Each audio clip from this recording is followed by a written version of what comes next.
Listen, pal, I've been trick-or-treated to death tonight. I don't need this. You don't know what death is.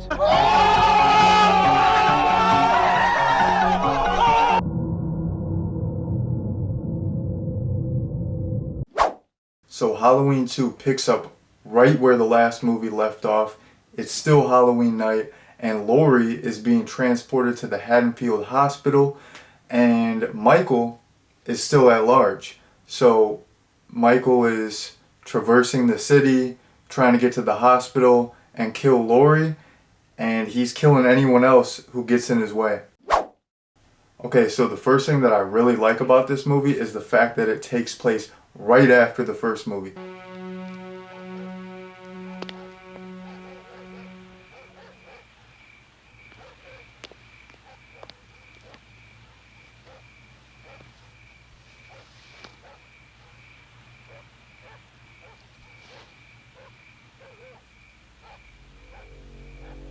So many sequels you see take place 5 years later, 10 years later, 1,000 years later. 2,000 years later.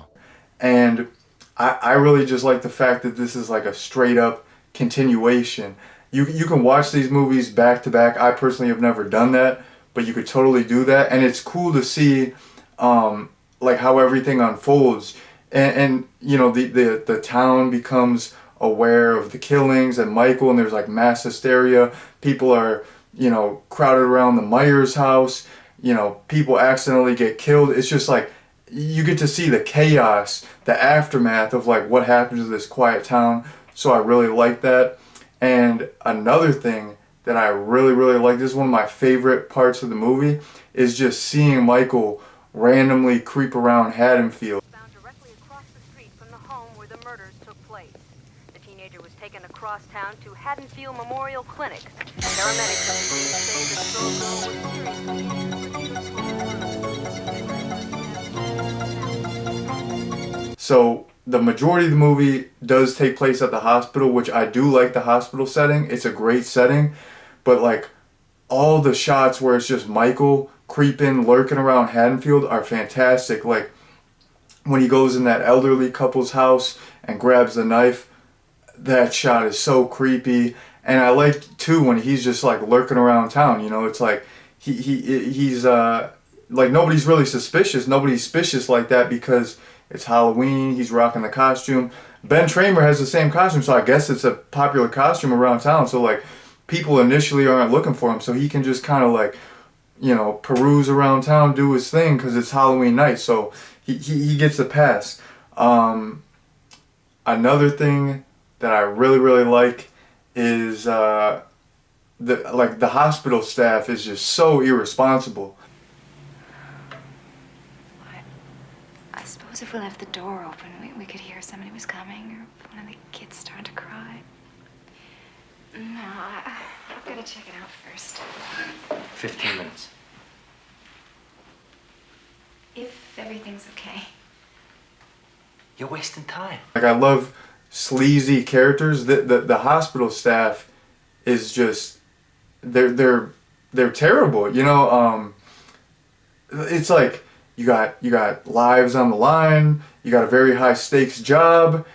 It's like the infant war too. It's like a bunch of babies. Like it's very important to watch them, but like no, they're having sex. They're, like Bud is smoking joints. He's got the roach clip. Dr. Mixter comes in drunk AF. I mean, he got called in, so that's not entirely his fault. Like that's cool for him for sipping, but I think it was just you know, so hilarious that these people, they have these high stakes jobs. There's lives on the line. They're like, you know what? I'm just gonna go, you know, screw these little infant babies like that I'm supposed to watch. I'm just gonna go have sex. Oh, you know, I know that Michael Myers is on the loose and this is like an important night as an EMT, but no, I'm just gonna, you know, smoke a joint and get high AF and then drive the ambulance to go pick people up. Like, I don't know. I don't even have a high stakes job. Like, there's no lives on the line in my job. You won't catch me like smoking at work, fornicating at work. I mean, if the opportunity came up, I probably would. But yeah, I just thought it was funny that it's like there's lives on the line, there's babies to be watched, and people are just, you know, getting drunk, getting high, fucking just doing whatever they want. I love it. It's hilarious. And then the last thing that I really, really like about this movie is Michael himself.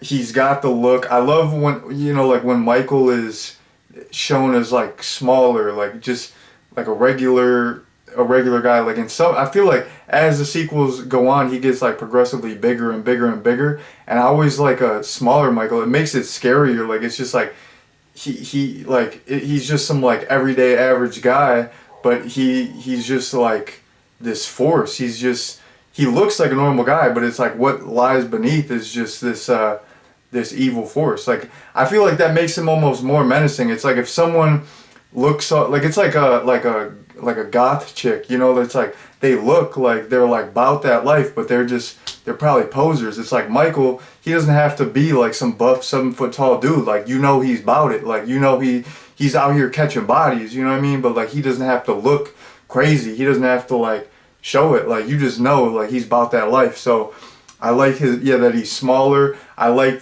the mask in this. They use the original mask. This is the only other one where you have the original mask, and as the series go on, the masks get worse and worse and worse. Even though I do like some of the masks in the sequels after this here and there, like nothing compares to the OG mask. So getting to see the OG mask again is fantastic.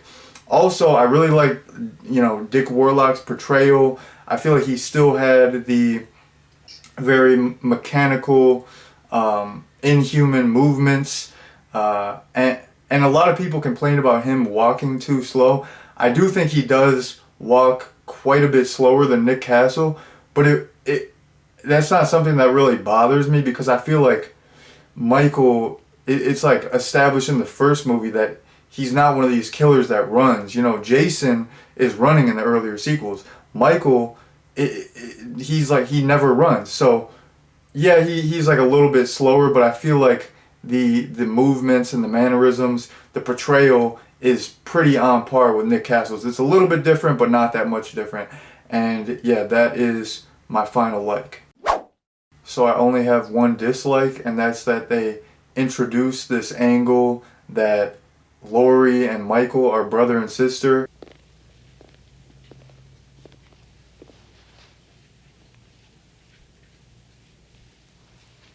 Sister. I've never really liked that, and I think it was kind of unnecessary. Like, I feel like if they didn't add that, the movie would have made sense. It would have played out. It would have been totally fine.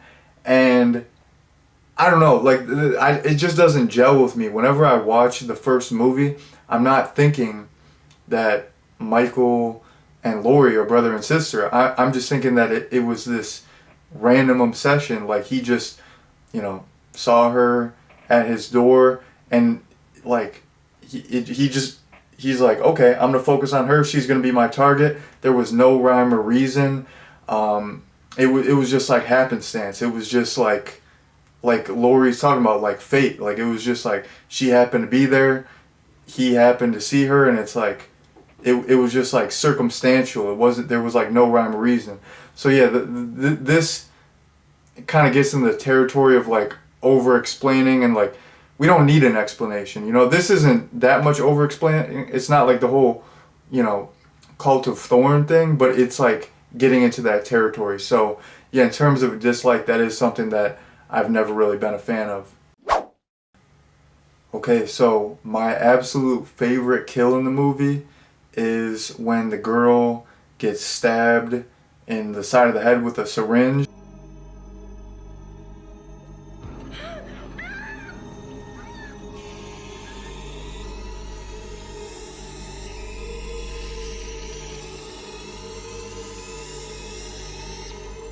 And the reason that I like that kill, it's not actually the kill itself.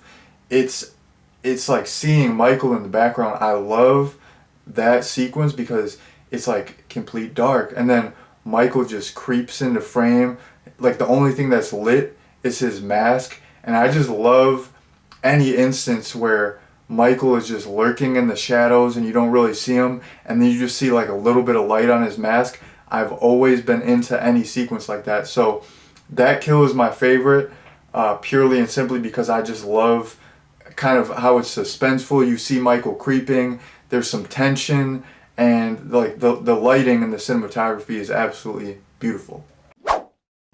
Okay, so I'm going with a 9 out of 10 on this one. You know, I just think it's a very solid sequel. It's a solid horror movie in general.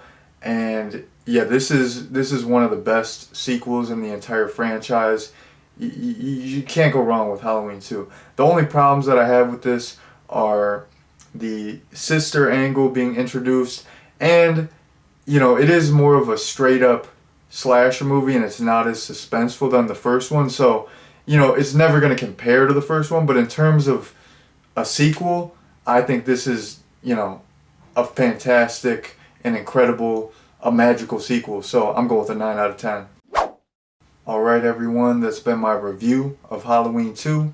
Thank you all very much for watching, and peace out.